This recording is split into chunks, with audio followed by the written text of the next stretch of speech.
In Catholic churches across Manhattan and Brooklyn, Salomé captivated the congregation, uplifting the faithful with her soulful singing and skilled organ playing. The New York Archdiocese Organist training program, Enrollee's musical gifts, had her booking gigs across the city. But for years, Salomé's bashful smile and angelic voice concealed a secret, one not even known in the shadows of the confessional. She was a he. Salomé was born Miles. His story is one that's becoming all too familiar. A child with unconventional interests, swayed by strange ideologies on the internet, is hustled by doctors into a life of medical dependency, only to find himself questioning everything years later. They very quickly put me on hormones without really any discernment.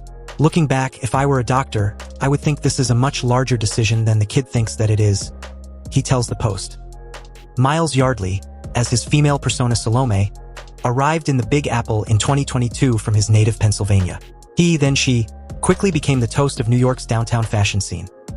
Yardley signed a modeling contract, was featured in a Marc Jacobs perfume ad shot by famed photographer Jürgen Teller, exhibited for Enfants Riches de Primes, and strutted Fashion Week runways for designers Batsheva and Elena Vullis, all while singing in parishes and mentoring Catholic schoolchildren in music.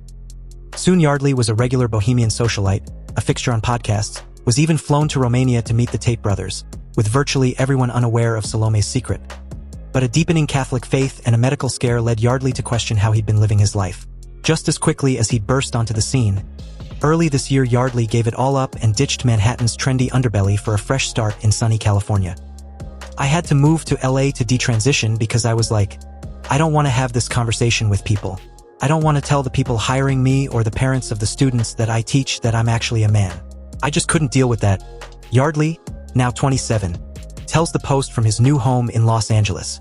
At 15, Yardley found himself a patient in the Children's Hospital of Philadelphia's gender clinic. He'd been late to start puberty and had interests in singing and dancing. Classmates began to ask if he was gay or a girl. He'd never heard of transgenderism. I had not questioned my own identity before other people started asking me questions and putting that on me, he says.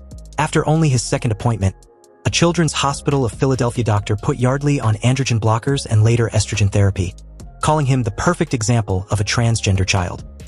I thought that there would be less social friction for me if I looked like a female because so many people were assuming me to be that way, and I was not super comfortable with people assuming I was gay. Yardley says, for many years everything seemed fine. He graduated from high school, taught music at a West Philadelphia Catholic school, and enrolled in Temple University to study music. In fact, he felt that being transgender gave him an edge. As a singer, his voice remained a soprano. He then met an in-crowder from New York who persuaded him to move to the city and pursue modeling. But only if you lose 20 pounds. I think I benefited from the trans identity in terms of being a model, being a socialite, a party attendee in New York City, and it was a cool, cosmopolitan, artistic thing to be doing with your body, Yardley says. I had entered a different world, where everyone thought I was really cool.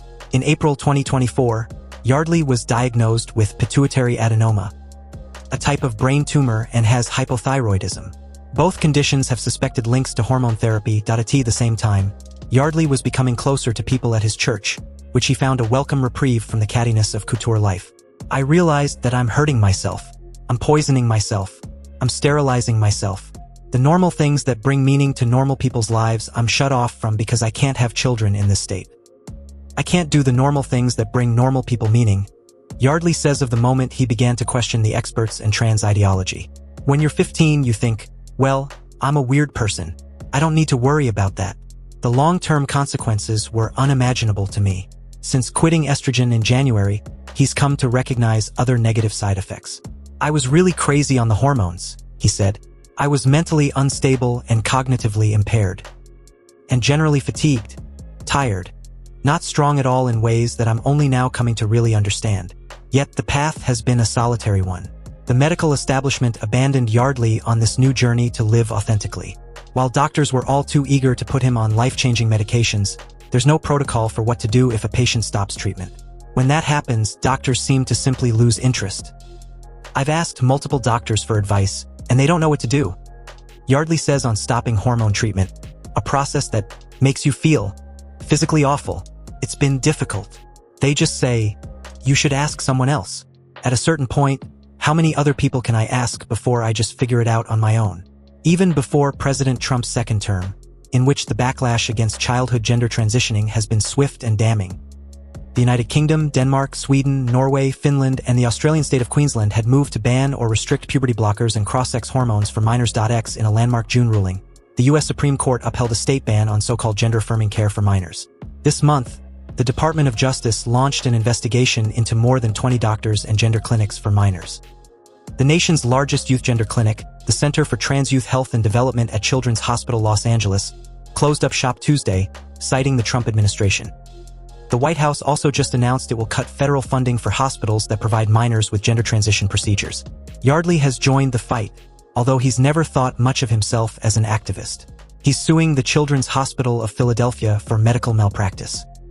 Yardley's hair is now cut short and dyed a brassy blonde. He says both old friends and strangers are sometimes confused about how to address him, a problem he never had when he lived as Salomé. "I've tried to enter the men's restroom a few times, where someone was like, 'Hey, the women's room's over there,'" he says. "It was super awkward. Nobody ever redirected me as a woman." He doesn't know yet if his medicalized youth has rendered him permanently sterile. But it's not all gloom. At his new home, Yardley has started a band, Pariah the Doll, he's calling the debut album Castrato, and launched a clothing line, Eunuch for the Kingdom. He'd like to meet a nice Catholic girl and settle down, but he's also preparing for a life of celibacy, should it come to that. "Having spent 10 years in the female role, I don't really know how to be a man. That's a scary jump for me," Yardley tells the Post. Still, he holds no ill will toward those who set him off on this course. And that includes his own mother. "I wouldn't even say that she was supportive of it. It was just like most parents, she trusted doctors because if you are a boomer like she is, you have no reason to distrust doctors. Their legitimacy is pretty firm in your mind as someone of that generation. So I don't blame her." As for those doctors, Yardley is surprisingly merciful. "I don't believe, as a Christian, that people are setting out to do evil for evil's sake. I don't think anyone has that in their heart," he said. "But I think it has a lot to do with an overreach of professionals and a lot to do with money. Hospitals make a lot of money from these procedures. They benefit from having lifelong patients, which is what transgender people are. You need the hormones to maintain the identity. If he could go back, would he change any of it? There's no way to live your life without making mistakes or going down the wrong path," Yardley says. "My life would be totally different if I made different decisions at 15 years old. So I can't really conceive of a different path. I don't live in a regret state. In many ways, I'm extraordinarily lucky." He does, however, wish that doctors would learn to be more open-minded. "If you're a gender non-conforming kid, you should be allowed to be yourself.